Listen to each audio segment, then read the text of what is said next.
கரூர் பிரச்சார கூட்ட நெரிசலில் சிக்கி 41 பேர் உயிரிழந்த வழக்கு தொடர்பாக டெல்லி சிபிஐ அலுவலகத்தில் விஜயிடம் 2 மணி நேரமாக விசாரணை நடைபெற்று வருகிறது. இது குறித்த கூடுதல் விவரங்களை எமது செய்தியாளர் நிரஞ்சன் வழங்க கேட்கலாம். வணக்கம் நிரஞ்சன், விவரங்கள் என்ன?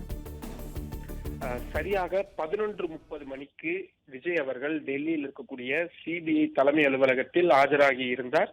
அவர் உள்ளே சென்ற உடனேயே வருகை பதிவேட்டில் அவரிடம் கையொப்பம் என்பது பெறப்பட்டது. அந்த கையொப்பம் பெறப்பட்டதிலிருந்து அவருக்கான அதிகாரப்பூர்வ விசாரணை தொடங்கப்பட்டதாகத்தான் பொருளாகப்படும்.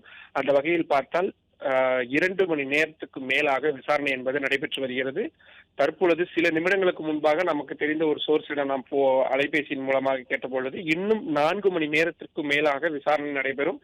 மாலை 6 மணியிலிருந்து 7 மணி வரை அவரிடம் விசாரணை நடைபெறும் என்பதான தகவல்கள் சொல்லப்பட்டிருக்கின்றது.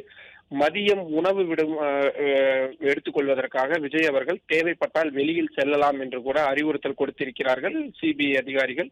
ஆனால் விஜய் அவர்கள் அதை மறுத்திருக்கிறார். நான் சிபிஐ அலுவலகத்துக்குள்ளேயே இருந்து கொள்கிறேன், விசாரணைக்கு முழு ஒத்துழைப்பு வழங்குகிறேன் என்பதாக சொல்லியிருக்கிறார். பெரும்பாலும் விஜய் அவர்கள் ஆங்கிலத்தில் தான் சிபிஐ அதிகாரிகளிடம் உரையாடி வருவதாக தகவல்கள் சொல்லப்பட்டிருக்கிறது. முன்னதாக அவரிடம் எழுத்துப்பூர்வமான விசாரணை என்பதும் நடந்திருக்கிறது. அதாவது சில கேள்விகள் என்பது கொடுக்கப்பட்டு அதற்கு விஜய் அவர்கள் என்ன விரும்புகிறார், என்ன சொல்ல நினைக்கிறார் போன்றவற்றை அவர்கள் எழுதியிருக்கிறார்கள். பெரும்பாலானவை அது சரியா தவறா என்பது போன்ற கேள்விகளாக இருந்திருக்கிறது என்பதான தகவல்களும் சொல்லப்பட்டிருக்கிறது. சிபிஐ அலுவலகத்தில் இருக்கக்கூடிய முதல் தளத்தில் வைத்துதான் விஜய் அவர்களிடம் விசாரணை என்பது நடத்தப்பட்டிருப்பதாக சொல்லப்பட்டிருக்கிறது. அவரை தனிமையில் உட்கார வைத்து அவரிடம் அதிகாரிகள் மெதுவாக அமைதியான முறையில் தான் அவரிடம் விசாரணை என்பதை செய்து வருகிறார்கள். பெரும்பாலும் அவர் என்ன சொல்ல விரும்புகிறார் என்பதைத்தான் சிபிஐ அதிகாரிகள் கேட்டு வருவதாக தகவல்கள் கிடைக்கின்றது.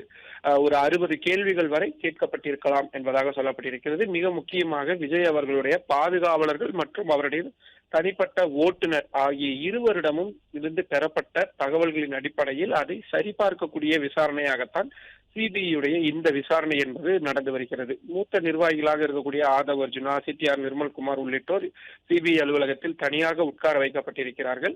விஜய் அவர்கள் இந்த விசாரணைக்கு முழு ஒத்துழைப்பை வழங்கி வருகிறார். இன்றைய விசாரணை 2 மணி நேரம் தான் நடந்து கொண்டிருக்கிறது என்பதால் நாளைய தினம் தொடர்ச்சியாக விசாரணை நடத்த வேண்டுமா என்பதை மாலை ஒரு 5 மணிக்கு மேல் தான் சிபிஐ அதிகாரிகள் முடிவு செய்வார்கள் என்பதான தகவல்கள் கிடைக்கப்பெறுகின்றது. மற்றபடி எந்த விதமான இடையூறும் இல்லாமல், பிரச்சனையும் இல்லாமல் ஸ்மூத்தாக இந்த விசாரணை என்பது தற்பொழுது நடைபெற்று வருகிறது. விஜய் அவர்கள் நாம் காலையிலிருந்தே இதைத்தான் சொல்லி வருகிறோம். விஜய் அவர்கள் மதிய உணவுக்கு கூட அவர் வெளியே செல்ல போவதில்லை. அவர் சிபிஐ அலுவலகத்தில் இருக்கக்கூடிய கேன்டீனிலேயே சாப்பிட்டுக் கொள்வதாகத்தான் அவர் முடிவெடுத்திருக்கிறார் என்பதாக சொல்லப்பட்டு வந்த நிலையில் தற்பொழுது அது உறுதியாகி இருக்கிறது. சிபிஐ அதிகாரிகள் நாங்கள் வேண்டுமானால் உணவு வரவழைக்கட்டுமா என கேட்ட பொழுது கூட அவர் நான் அதற்கான ஏற்பாடுகளை செய்துவிட்டேன் என்று சொல்லியிருக்கிறார். வெளியிலிருந்து நமக்கு கிடைக்கக்கூடிய தகவல் படி அவர் வெளியிலிருந்து வீட்டு முறைப்படி அவருக்கு இந்த சூழலுக்கு ஏற்ப உகந்த உணவாகத்தான் எடுத்து வரப்பட்டிருக்கிறது. சிறிது நேரம் அவருக்கான ஓய்வு என்பது கொடுக்கப்பட்டதற்கு பிறகு மீண்டும் அவரிடம் விசாரணை நடைபெறும். சரியாக 3 மணிக்கு மேல் மீண்டும் விசாரணையானது தொடரும் என்று எதிர்பார்க்கப்படுகின்றது.